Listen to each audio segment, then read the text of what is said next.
रामपुर नाम के एक छोटे से गांव में मोहन नाम का एक गरीब लड़का रहता था। उसके परिवार में उसके साथ उसके बूढ़े माता-पिता रहते थे। सोहन का परिवार बहुत ही गरीब था। उनके पास ना तो कोई जमीन थी, नहीं खाने के लिए कोई साधन था।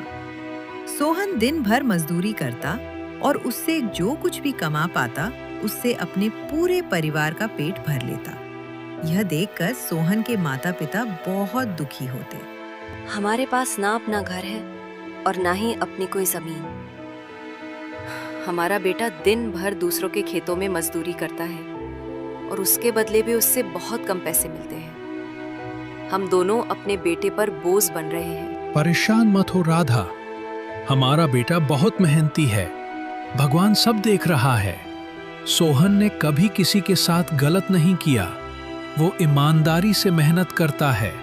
उसने बचपन से बहुत परेशानियां देखी हैं, पर उसने कभी हार नहीं माने। एक दिन हमारा बेटा भी बहुत धन कमाएगा और उसकी सारी परेशानियां दूर हो जाएंगे। सोहन हमेशा सोचता था कि आज भले ही उसकी किस्मत उसका साथ ना दे रही हो, पर उससे यकीन था कि अगर वो मेहनत करता रहेगा तो एक दिन उसका भाग्य भी बदलेगा और उसकी सारी परेशानियां खत्म हो जाएंगी। एक दिन सोहन रामलाल जमींदार के खेत पर काम कर रहा था। रामलाल पास के एक पेड़ के नीचे बैठा था।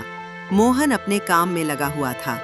तभी उसने देखा कि रामलाल बहुत ही उदास है और गहरी चिंता में डूबा हुआ है। रामलाल को उदास देखो मोहन तुरंत रामलाल के पास गया और बोला, क्या हुआ मालिक?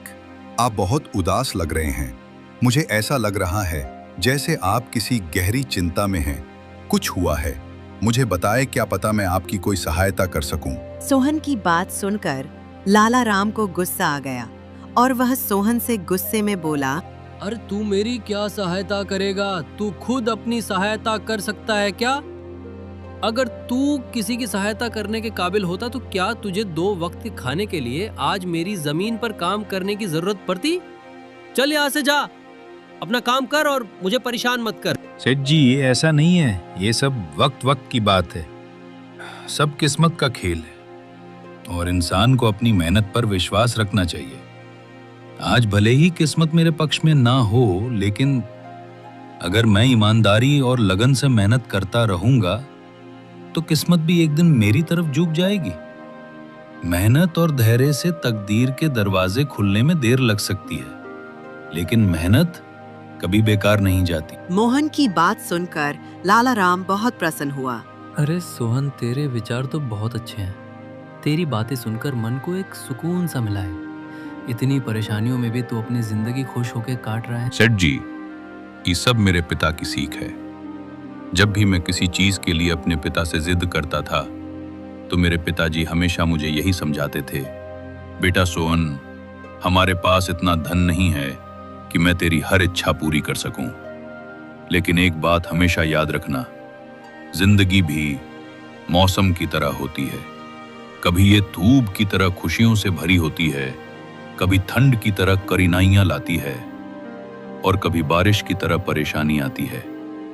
लेकिन जैसे हर मौसम बीत जाता है, वैसे ही जिंदगी के मुश्किल हालात भी गुजर जाते हैं। बस धैर्य और हिम्मत बनाए रखना जरूरी है, क्योंकि एक दिन सब कुछ ठीक हो ही जाता है। अरे वाह, लगता है तेरे पिता बहुत ही नेक इंसान है। किसी दिन मैं भी उनसे जरूर मिलूंगा। मालिक, क्या हुआ है? आप एक बार मुझे साफ साफ बताएं। क्या पता आपकी परेशानी का कोई हल मिल ही जाए। अरे सोहन, मैं एक बहुत बड़ी परेशानी में फंस गया हूँ। मुझे अपनी परेशानी का कोई भी हल नजर नहीं आ रहा है। सेठ जी, एक बार मुझे बताएं, तो क्या पता आपकी परेशानी का कोई हल निकल ही जाए। सोहन, हमारे गांव में मेरे पिता की एक पुश्तैनी जमीन थी जो काफी पीढ़ियों से हमारे पास थी। उस पर मेरा और मेरे भाई का हक है, पर हमारे गांव के ही 2 बाप बेटों ने उस पर कब्जा कर लिया है।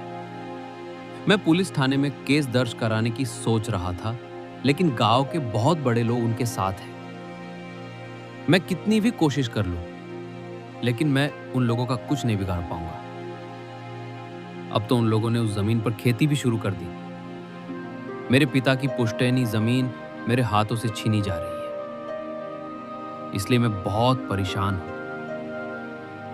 मुझे समझ नहीं आ रहा मैं अब क्या करूं। मालिक, आप चिंता मत कीजिए, हर परेशानी का कोई न कोई हल जरूर होता है। अगर आप चाहें तो एक तरीका है जिससे आप अपनी जमीन वापस पा सकते हैं। अगर ऐसा कोई तरीका है तो जल्दी बताओ सोहन, वो क्या तरीका है? सोहन ने लाला राम को अपनी सारी तरकीब पूरी तरह समझा दी। तरकीब सुनकर लाला राम मोहन से कहता है, अरे वाह सोहन, तू तो बहुत समझदार है। तूने तो बहुत अच्छी तरकीब बताई है। ऐसे तो मेरी जमीन मुझे जरूर मिल जाएगी। मैं तुझसे वादा करता हूँ, अगर तेरी ये योजना सफल हुई तो मैं अपनी जमीन का एक हिस्सा तेरे नाम कर दूंगा। अरे मालिक, आप ऐसा क्यों कह रहे हैं? आप मेरे मालिक हैं। आपकी वजह से मुझे अपने घर के लिए 2 वक्त का खाना मिल जाता है। आपकी मदद करना तो मेरा फर्ज है। मुझे आपकी जमीन नहीं चाहिए। ठीक है सोहन, तुम बहुत नेक इंसान हो। कल से तुम इस काम पर लग जाओ। सोहन फिर से खेत में अपने काम पर लग जाता है। अगले दिन सोहन जगत और विनोद नाम की उन बाप बेटों के पास पहुंच जाता है जिन्होंने लाला राम की जमीन पर कब्जा कर रखा था। नमस्कार सेठ जी, मैं यहाँ से बाजार जा रहा था तो पास के लोगों ने बताया कि आपके यहाँ काम के लिए मजदूर की जरूरत है। क्या आपके यहाँ मुझे भी कोई काम मिल सकता है? अरे अरे, कौन हो तुम? तुमसे किसने कह दिया कि यहाँ मजदूर की जरूरत है? यहाँ किसी मजदूर की जरूरत नहीं है। ये तो ठीक है, पर हमारे यहाँ फिलहाल कोई काम नहीं है। आपके पास बहुत सारी जमीन है, इसलिए आपके यहाँ हमेशा मजदूरों की जरूरत रहती है।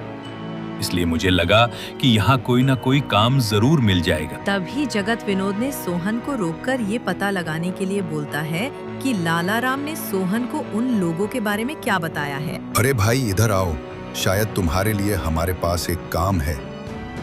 और सोहन तुरंत उन दोनों बाप बेटे के पास चला गया और बोला, धन्यवाद सेठ जी, बताइए क्या काम है? आप जो भी काम बोलेंगे मैं हर काम करने के लिए तैयार हूँ। आखिर भोले माँ बाप का पेट पालना है। अरे सब्र रखो, काम तो हम तुम्हें बता ही देंगे। पहले यह बताओ कि लाला राम हमारे बारे में क्या कह रही था। पहले मैं लाला राम के यहाँ ही काम करता था, फिर हमारी बहस हो गई। उसने कहा कि मेरे से ज्यादा पैसे और कोई नहीं देगा तुझे। फिर क्या हुआ? लाला राम ने हमारे बारे में क्या कहा? जब मेरी लाला राम के साथ बहस हुई तो उसे कहा, मेरे से ज्यादा पैसे कोई नहीं देगा। तुझे मैंने भी कह दिया, हमारे गांव के सबसे बड़े जमींदार जगत सेठ और विनोद सेठ सबसे अच्छी मजदूरी देते हैं, इसलिए उनके यहाँ हमेशा काम करने वालों की भीड़ रहती है। हाँ भाई, बिल्कुल सही कहा था। आखिर हम गांव के सबसे बड़े जमींदार हैं। हमारा फर्ज है कि जो भी मजदूर हमारे यहाँ काम करता है उसे उसकी मेहनत के हिसाब से सही मजदूरी मिले। वाह सेठ जी, आपने बहुत अच्छी बात कही। लाला राम सेठ कभी भी आपकी बराबरी नहीं कर सकता। वो तो शायद आपके जितना भी नहीं सोच सकता। जगत और विनोद सोहन की चापलू से भरी बातों में आ जाते हैं और उसे अपने यहाँ काम पर रख लेते हैं। कुछ दिन ऐसे ही बीत गए। विनोद बेटा, ये सोहन तो बहुत मेहनती है। यह अकेले ही 4 लोगों का काम कर देता है। अच्छा हुआ कि हमने इसे रोक लिया।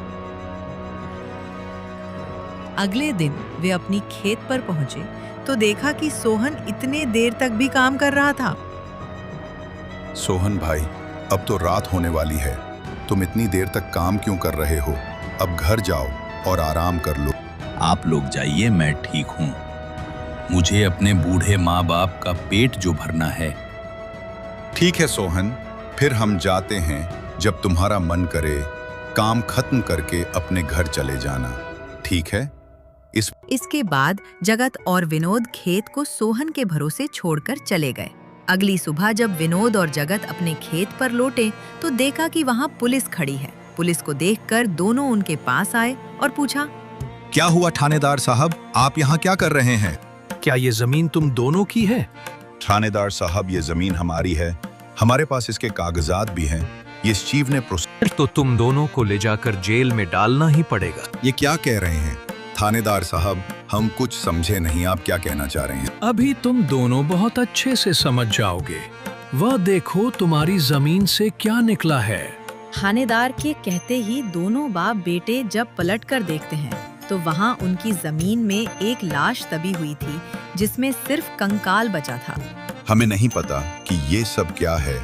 ये लाश यहाँ कैसे आई, हमें कुछ नहीं पता। अब झूठ मत बोलो। अगर फांसी नहीं हुई तो कम से कम तुम दोनों को उम्र कैद की सजा तो जरूर मिलेगी। फांसी और उम्र कैद की बात सुनकर दोनों बाप बेटे डर गए और थानेदार के सामने गिड़गिड़ाने लगे। थानेदार साहब, हम इस लाश के बारे में कुछ नहीं जानते। हमें नहीं पता ये लाश किसकी है और इसे यहाँ कौन गाड़ कर चला गया। आप इस मामले से बचने के लिए दोनों ने कुछ तरकीब सोचनी शुरू की। तभी सोहन वहाँ आ जाता है। अरे सेठ जी, ये पुलिस यहाँ क्यों आई है? क्या हुआ है? सोहन देखो, पता नहीं कहां से हमारी जमीन में ये कंकाल आ गया है। मालिक, ये कंकाल यहाँ कहाँ आ गया? ये तो बहुत गंभीर बात है। सोहन, पता नहीं ये कंकाल यहाँ कहां से आया है और थानेदार साहब को लगता है कि इसे हमने यहाँ मार कर गाड़ा है। अब तू ही कोई उपाय सोच जिससे हम इस परेशानी से बच सके। तीनों को आपस में खुसर फसर करते देख थानेदार ने कहा, अब कोई तरकीब मत बनाओ। तुम दोनों बाप बेटों में से कोई एक तो जरूर जेल जाएगा। अब तुम ही तय करो जेल कोई जाएगा। मैं बस 5 मिनट देता हूँ, जल्दी से फैसला करो। कोई जाएगा जेल। हम दोनों में से कोई भी जेल नहीं जाना चाहता। सोहन भाई, कोई उपाय सोचो जिससे हम दोनों इस मुसीबत से बच सके। जगत ने जमीन हड़पने की पूरी कहानी सोहन को बताई। पूरी कहानी सुनने के बाद सोहन ने कहा, मालिक, मेरे पास एक तरकीब है जिससे सांप भी मर जाएगा और लायथी भी नहीं टूटेगी। अब जल्दी बताओ सोहन भाई, क्या तरकीब है? तरकीब बताने से पहले मुझे ये बताइए कि आप लोगों के लिए क्या ज्यादा जरूरी है? ये जमीन, ये आप दोनों की जान। सोहन, इसमें पूछने वाली कौन सी बात है? हमारे लिए जमीन से ज्यादा हमारी जान प्यारी है। तो एक काम कीजिए मालिक, आप सबसे पहले जाके थानेदार को बताइए कि ये जमीन सेठ लालाराम की है। आप उनसे बोलिए कि हमने तो कुछ महीने पहले ही ये जमीन बस काम करने के लिए उनसे ली थी, बाकी का काम मैं संभाल दूंगा। अरे सोहन, लेकिन इससे तो हमारी जमीन हमसे छीन जाएगी, फिर क्या होगा? नहीं मालिक, शायद आप मेरी तरकीब समझ नहीं पाए। जब आप थानेदार को बताएंगे कि ये जमीन सेठ लालाराम की है तो पुलिस किसे गिरफ्तार करेगी? सेठ लालाराम को। और जब लालाराम जेल चला जाएगा तो आप इस जमीन पर वापस कब्जा कर लेना। वाह सोहन भाई, तुम तो बहुत होशियार हो। आज तक तुमने हमें अपने काम से खुश किया था, अब तुम्हारी बुद्धि हमारी जान भी बचाएगी। इसके बाद तीनों थानेदार के पास गए और मोहन ने जो कुछ कहा था वही बात दोनों बाप बेटे थानेदार से कहने लगे। थानेदार साहब, ये जमीन हमारी नहीं है। हमने कुछ महीने पहले ही काम करने के लिए ये खेत लालाराम सेठ से लिया था। वो हमारे साथ बस कुछ दिनों से ही काम कर रहा है। इससे पहले वो सेठ लालाराम के यहाँ काम करता था। बोलो सोहन, ये जमीन किसकी है? ये है थानेदार साहब, ये जमीन सेठ लालाराम की है, जगत सेठ। और विनोद सेठ ने तो बस कुछ समय से इस जमीन पर खेती कराना शुरू किया है। मैं